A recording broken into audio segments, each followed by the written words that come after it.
Hello everyone, welcome back to EWR classes. This is Ruhi Adar. Today's class is very very important. Friends, जैसे कि आप सभी जानते हैं कि हम पढ़ रहे हैं इंडियन पॉलिटी, यानी कि हम पढ़ रहे हैं कॉन्स्टिट्यूशन की अनुसूचियाँ, ठीक है ना। हम पढ़ रहे हैं संविधान की अनुसूचियाँ, शेड्यूल्स, जिसमें कि मैं आपको प्रैक्टिस सेट 1 करा चुकी हूँ। आज लेकर आई हूँ प्रैक्टिस सेट 2। तो इसमें वो क्वेश्चन होते हैं जो कि एग्जाम में ज़्यादा रिपीट होते हैं, ठीक है फ्रेंड्स। अनुसूचियों से रिलेटेड यहाँ से कोई भी क्वेश्चन आपका छूटने वाला नहीं है। जैसे कि मैंने अनुसूचियों का ही एक यानी कि शेड्यूल से ही रिलेटेड मैंने आपको अभी प्रैक्टिस सेट 1 कराया है, उसमें सारे अनुसूची जो है कवर की हैं। अब आज प्रैक्टिस सेट 2 है, इसमें भी अनुसूची के ही क्वेश्चन हैं, जो हमारी अनुसूचियां हैं उससे रिलेटेड ही क्वेश्चन हैं। एक प्रैक्टिस सेट और लेकर आऊँगी जिसमें कि अनुसूची से रिलेटेड ही क्वेश्चन होंगे। तो फ्रेंड्स, 3 प्रैक्टिस सेट में हम अनुसूचियों के सारे क्वेश्चन कवर कर लेंगे जो कि एग्जाम में पूछे जाते हैं। कोई भी क्वेश्चन यहाँ से छूटने वाला नहीं है। तो फ्रेंड्स, स्टार्ट करते हैं। So stay connecting and start learning friends. तो फ्रेंड्स, यहाँ पर हम देखते हैं हमारा फर्स्ट क्वेश्चन क्या है। तो फर्स्ट क्वेश्चन हमारा तीसरी अनुसूची किससे संबंधित है। तो तीसरी अनुसूची जो है हमारी शपथ और प्रतिज्ञान से संबंधित है।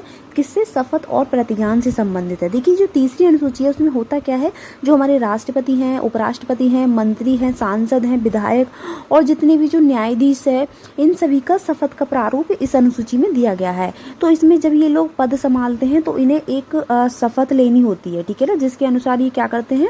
देखिए, संविधान के अनुसार इन्हें शपथ लेनी पड़ती है जिससे कि ये अपनी ईमानदारी से अपना काम करें, ठीक है ना। तो जो तीसरी अनुसूची है इसका संबंधित किससे है? शपथ और प्रतिज्ञान से। आपको ध्यान रखना है। तो फ्रेंड्स, एग्जाम में पूछ लिया जाता है। और देखिए, एग्जाम में ये भी पूछ लिया जाता है कि कौन किसको शपथ दिलाता है। बहुत ही इंपॉर्टेंट है। चलिए मैं बताती हूँ, ये आपको याद करने हैं। तो देखिए यहाँ पर ये है, देखिए यहाँ पर, देखिए यहाँ दिया हुआ है कि शपथ, एक सेकेंड, देखिए यहाँ दिया हुआ है शपथ कौन दिलाता है। तो सबसे पहले हम बात करते हैं राष्ट्रपति की। किसकी? राष्ट्रपति की। तो राष्ट्रपति को शपथ कौन दिलाता है? भारत का मुख्य न्यायाधीश, यानी कि चीफ जस्टिस ऑफ इंडिया, ठीक है ना। भारत का मुख्य न्यायाधीश किसको शपथ दिलाता है? राष्ट्रपति को दिलाता है। अगर ये भारत का मुख्य न्यायाधीश नहीं होता है, यानी कि CGI, यदि CGI ना हो तो सुप्रीम कोर्ट के वरिष्ठ न्यायाधीश क्या करते हैं? राष्ट्रपति को शपथ दिलाते हैं, ठीक है फ्रेंड्स। ये आपको ध्यान रखना है कि जो राष्ट्रपति है उसको शपथ कौन दिलाता है? तो भारत के मुख्य न्यायाधीश। और ये नहीं होते हैं तो कौन दिलाता है? सुप्रीम कोर्ट के वरिष्ठ न्यायाधीश, ठीक है फ्रेंड्स। अब देखिए, बात करते हैं उपराष्ट्रपति की। तो उपराष्ट्रपति को शपथ कौन दिलाता है? राष्ट्रपति, ठीक है ना। जब कोई उपराष्ट्रपति बनता है, ठीक है, वाइस प्रेसिडेंट बनता है, तो उसको शपथ दिलाता है राष्ट्रपति, ठीक है। अब बात करते हैं प्रधानमंत्री। तो देखिए, प्रधानमंत्री को शपथ कौन दिलाता है? राष्ट्रपति। कौन दिलाता है? राष्ट्रपति, ठीक है ना। प्रधानमंत्री को शपथ राष्ट्रपति दिलाता है। और अब बात करते हैं हम यूनियन मिनिस्टर की। तो देखिए, केंद्रीय मंत्री जो है उसको शपथ दिलाता है राष्ट्रपति, ठीक है। देखिए, राष्ट्रपति किस किस को शपथ दिलाता है? उपराष्ट्रपति को भी, और देखिए प्रधानमंत्री को भी, और केंद्रीय मंत्री को भी। इस तरीके से आपको याद रख लेने हैं, ठीक है ना। और राष्ट्रपति का आपको याद रखना है कि राष्ट्रपति को शपथ दिलाता है भारत का मुख्य न्यायाधीश। अगर ये नहीं होता है तो सुप्रीम कोर्ट के वरिष्ठ न्यायाधीश, ठीक है फ्रेंड्स। इंपॉर्टेंट है, आपको याद करने हैं। चलिए नेक्स्ट और भी हैं, और भी आपको दिखाती हूँ। देखिए यहाँ पर आते हैं। देखिए यहाँ पर हम बात करते हैं कि जो हमारा, एक सेकेंड, देखिए ये जो है राज्यपाल, ठीक है, जो राज्यपाल है, गवर्नर है, इसको शपथ कौन दिलाता है? तो इसको शपथ दिलाता है उच्च न्यायालय का मुख्य न्यायाधीश, ठीक है। ध्यान रखना है, राज्यपाल को शपथ कौन दिलाता है? उच्च न्यायालय का मुख्य न्यायाधीश। बात करते हैं मुख्यमंत्री की। तो मुख्यमंत्री को शपथ कौन दिलाता है? राज्यपाल। कौन दिलाता है मुख्यमंत्री को? राज्यपाल। और राज्य मंत्री और मंत्रिपरिषद को कौन दिलाता है शपथ? राज्यपाल, ठीक है ना। तो राज्यपाल किस किस को शपथ दिलाता है? मुख्यमंत्री को भी, और राज्य मंत्री और मंत्रिपरिषद को भी, ठीक है ना। अब बात करते हैं हम सांसद की। तो देखिए, जो सांसद है, ठीक है ना, इसको इसमें देखिए लोकसभा सांसद होती है आपकी, राज्यसभा सांसद। तो लोकसभा सांसद को लोकसभा अध्यक्ष शपथ दिलाता है। और राज्यसभा सांसद की अगर बात करें तो राज्यसभा के सभापति, यानी कि उपराष्ट्रपति राज्यसभा सांसद को शपथ दिलाता है। बात करते हैं MLA की, यानी कि विधायक की। तो विधायक को शपथ दिलाता है राज्यपाल, या फिर हम कह सकते हैं प्रोटेम स्पीकर, ठीक है ना। किसको? विधायक को, MLA को कौन शपथ दिलाता है? राज्यपाल, ठीक है। अब बात करते हैं सुप्रीम कोर्ट के न्यायाधीश। अब देखिए, सुप्रीम कोर्ट के न्यायाधीश को कौन दिलाएगा? देखिए राष्ट्रपति दिलाएगा, ठीक है ना, राष्ट्रपति। अब बात करते हैं हाई कोर्ट के न्यायाधीश, और या फिर देखिए इसमें आता है जो राष्ट्रपति के हाई कोर्ट के न्यायाधीश है, इनको शपथ दिलाता है राज्यपाल। कौन? राज्यपाल, ठीक है। अब देखिए बात करते हैं CAG की। सीएजी, सीएजी को शपथ दिलाता है राष्ट्रपति। तो ये इम्पोर्टेंट है फ्रेंड्स, आपको ध्यान रखने हैं, आप इनको नोट कर लेना कि कौन किसको शपथ दिलाता है। और शपथ जो है, शपथ का प्रारूप कौन सी अनुसूची में है, शपथ का प्रारूप कौन सी अनुसूची में है, तो आपको बताना है अनुसूची 3rd यानी कि तीसरी अनुसूची में शपथ का प्रारूप है, जिसमें कि जो हमारे राष्ट्रपति, उपराष्ट्रपति, मंत्री वगैरह मतलब जितने भी हैं, इनको जब ये पद संभालते हैं तो इन्हें शपथ लेनी होती है। ठीक है फ्रेंड्स, चलिए नेक्स्ट क्वेश्चन देखते हैं। देखिए नेक्स्ट क्वेश्चन हमारा क्या है, राष्ट्रपति की शपथ का प्रारूप कहाँ दिया है, तो वही देखिए आपको लगा देना है कि अनुसूची 3 में राष्ट्रपति का क्या दिया है, शपथ का प्रारूप। ठीक है ना। अब देखिए बात करते हैं नेक्स्ट।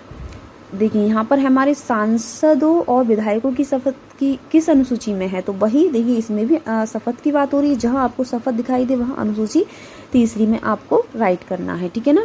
नेक्स्ट देखते हैं। देखिए अब बात करते हैं चौथी अनुसूची की। यहाँ पर चौथी अनुसूची की बात हुई है, तो चौथी अनुसूची किससे संबंधित है, तो चौथी अनुसूची जो हमारी राज्यसभा में सीटों का आवंटन से संबंधित है। ठीक है ना।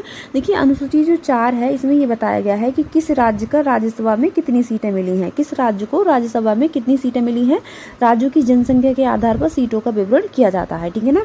तो आपको ध्यान रखना है चौथी अनुसूची हमारी किससे संबंधित है, राज्यसभा में सीटों का आवंटन, तो ठीक है इससे संबंधित है। नेक्स्ट क्वेश्चन देखते हैं फ्रेंड्स। नेक्स्ट क्वेश्चन हमारा क्वेश्चन नंबर 5, राज्यसभा में राज्यों के प्रतिनिधित्व। देखिए राज्यों का प्रतिनिधित्व का विवरण कहाँ हुआ है, तो अनुसूची 4 में, जैसे कि अभी मैंने आपको बताया था। ठीक है ना। सीटों का आवंटन या फिर राज्यों के प्रतिनिधित्व का विवरण किसमें हुआ है, अनुसूची 4 में। ठीक है ना। नेक्स्ट देखते हैं। अब बात करते हैं हम यहाँ पर 5वीं अनुसूची किससे संबंधित है, तो फ्रेंड्स 5वीं अनुसूची की बात आए तो आपको लगाना है जनजातीय क्षेत्र प्रशासन से। ठीक है ना। जनजातीय या फिर कह सकते हैं अनुसूचित क्षेत्र और जनजातीय क्षेत्र से। ठीक है ना। देखिए अनुसूची जो 5 है हमारी, इसमें क्या है कि उन राज्यों के अनुसूचित क्षेत्रों के प्रशासन से संबंधित है जहाँ जनजातीय आबादी अधिक है। ये देखिए पूर्वोत्तर राज्यों को छोड़कर अन्य राज्यों पर लागू होती है। किस पर, पूर्वोत्तर राज्यों को छोड़कर अन्य राज्यों पर लागू होती है। तो आपको 5वीं अनुसूची का ध्यान रखना है, अनुसूचित क्षेत्र या फिर जनजाति, जहाँ लिखा हो वहाँ आपको राइट करना है। ठीक है ना। तो नेक्स्ट देखते हैं। देखिए नेक्स्ट हमारा देखिए फिर 5वीं अनुसूची की बात हुई है। 5वीं अनुसूची किन राज्यों पर लागू होती है, तो मैंने अभी बताया था ये पूर्वोत्तर राज्यों को छोड़कर अन्य राज्यों पर लागू होती है, यानी कि हम कह सकते हैं कि अनुसूचित क्षेत्र वाले राज्यों पर भी ये लागू होती है। ठीक है ना, अनुसूचित क्षेत्र वाले। तो देखिए अब बात करते हैं नेक्स्ट क्वेश्चन की। तो फ्रेंड्स यहाँ पर क्वेश्चन नंबर 8 हमारा क्या है, 8 हमारा क्वेश्चन है कि छठी अनुसूची किस क्षेत्र से संबंधित है। तो फ्रेंड्स छठी अनुसूची जो है हमारी पूर्वोत्तर भारत के जनजातीय क्षेत्र से संबंधित है। तो देखिए यह अनुसूची पूर्वोत्तर भारत के जनजातीय क्षेत्रों के प्रशासन के बारे में बताती है, जिन राज्यों में ये लागू होती है। ठीक है, जैसे देखिए जनजातीय क्षेत्र क्या है, यानी कि जिन क्षेत्रों में आदिवासी लोग रहते हैं वहाँ उन्हें कुछ खास अधिकार दिए गए हैं ताकि वो अपनी संस्कृति, परंपरा और जमीन को सुरक्षित रख सकें। ठीक है, तो जो हमारी छठी अनुसूची है वो किससे संबंधित है, पूर्वोत्तर भारत के जनजातीय क्षेत्र से। किससे, पूर्वोत्तर भारत के जनजातीय क्षेत्र से आपको ध्यान रखना है। ठीक है फ्रेंड्स, तो अब देखिए नेक्स्ट क्वेश्चन देखते हैं। नेक्स्ट क्वेश्चन हमारा है क्वेश्चन नंबर 9, जो कि छठी अनुसूची किन राज्यों पर लागू होती है। तो देखिए जो अनुसूची हमारी ये किन राज्यों पर लागू होती है, तो ये होती है हमारी असम, मेघालय और त्रिपुरा और मिजोरम। ठीक है ना, ये आपको ध्यान रखना है। तो इसको हम कैसे याद रखेंगे, तो हम इस तरीके से याद रख सकते हैं। देखिए किस तरीके से, इसमें देखिए आपको जो मेघालय, मिजोरम, त्रिपुरा, असम, हाँ ठीक है बिल्कुल, तो ये हमारा हो जाएगा ATMM। इस तरीके से आप इसको याद रख सकते हो। ए से असम, ठीक है ना, ए से असम, टी से त्रिपुरा, एम से मेघालय और एम से मिजोरम। एक ट्रिक के साथ इसको याद रख सकते हो। ठीक है, इसमें कितने जो छठी अनुसूची हमारी किन राज्यों पर लागू होती है, असम, मेघालय, त्रिपुरा और मिजोरम। ठीक है ना फ्रेंड्स, आपको ध्यान रखना है। नेक्स्ट क्वेश्चन देखते हैं। अब बात करते हैं हम 7वीं अनुसूची की। देखिए क्वेश्चन नंबर 10 में कहा गया है 7वीं अनुसूची किससे संबंधित है। तो फ्रेंड जो 7वीं अनुसूची है वो हमारी शक्तियों का विभाजन, यानी कि शक्तियों का विभाजन से संबंधित है। ये बताती है, ये जो अनुसूची है ये बताती है कि केंद्र और राज्य सरकार के बीच कैसे विषय हैं। ठीक है ना, ये बताती है केंद्र और राज्य सरकार के बीच कैसे विषय हैं। तो जो आपको ध्यान रखना है 7वीं अनुसूची किससे संबंधित है, शक्तियों का विभाजन से। जैसे कि फ्रेंड्स मैं आपको बता दूं कि शक्तियों का विभाजन है है, यह बताती है कि केंद्र और राज्य सरकार के बीच विषय कैसे बांटे गए हैं, ठीक है ना। इसमें 3 सूचियां हैं, देखिए कौन कौन सी, संघ सूची, राज्य सूची और समवर्ती सूची, ठीक है। 7वीं अनुसूची में 3 सूचियां हैं, संघ सूची, राज्य सूची और समवर्ती सूची, जिसमें कि संघ सूची की अगर बात करें तो केवल केंद्र सरकार कानून बनाती है। इसमें है कि केवल केंद्र सरकार कानून बनाती है, जैसे रक्षा, विदेश नीति और मुद्रा, ठीक है ना। राज्य सूची में दिया हुआ है कि केवल राज्य सरकार कानून बनाती है, जैसे कि पुलिस, स्वास्थ्य, कृषि, ठीक है ना। समवर्ती सूची में दिया हुआ है दोनों कानून बना सकते हैं, जैसे शिक्षा, विवाह और जंगल, ठीक है ना। ये आपको ध्यान रखना है, ठीक है फ्रेंड्स। चलिए नेक्स्ट क्वेश्चन देखते हैं। जैसे कि आपको पता चल चुका है कि जो 7वीं अनुसूची है उसमें क्या शक्तियों का विभाजन दिया हुआ है, ठीक है ना, शक्तियों का विभाजन। तो नेक्स्ट देखते हैं, अब बात करते हैं हम समवर्ती सूची। तो देखिए समवर्ती सूची में कानून बनाने की शक्ति किसके पास है, जैसे कि अभी हमने देखा था केंद्र और राज्य दोनों के पास, ठीक है ना। मैंने आपको दिखाया था, देखिए यहाँ पर कि जो हमारी समवर्ती सूची है इसमें दोनों कानून बना सकते हैं, दोनों कौन, केंद्र और राज्य सरकार, ठीक है ना। नेक्स्ट क्वेश्चन देखिए हमारा, इसमें हमारा कौन सा करेक्ट था, इसमें हमारा सी ऑप्शन करेक्ट था। नेक्स्ट क्वेश्चन देखते हैं। अब यहाँ पर हम बात करते हैं 8वीं अनुसूची से। तो देखिए 8वीं अनुसूची किससे संबंधित है फ्रेंड्स, तो 8वीं अनुसूची हमारी किससे संबंधित है, भाषा से संबंधित है, ठीक है ना, भाषा से संबंधित है। नेक्स्ट क्वेश्चन देखते हैं। नेक्स्ट क्वेश्चन हमें दिया हुआ है कि जो हमारी 8वीं अनुसूची है इसमें कुल कितनी भाषाएं हैं, तो इसमें आपको सी ऑप्शन करेक्ट करना है। कितनी भाषाएं हैं, 22 भाषाएं हैं, ठीक है ना। नेक्स्ट क्वेश्चन देखते हैं कि कौन सी भाषा, देखिए यहाँ पर दिया है कि कौन सी भाषा 8वीं अनुसूची में शामिल है। तो देखिए जो 8वीं अनुसूची है उसमें हमारी दोनों भाषाएं शामिल है, संस्कृत और उर्दू, इसीलिए आपका ऑप्शन नंबर डी बिल्कुल करेक्ट हो जाएगा, ठीक है ना। तो फ्रेंड्स अगर आपको वीडियो पसंद आया हो तो please like, share and subscribe जरूर करना। Thank you so much for watching my video.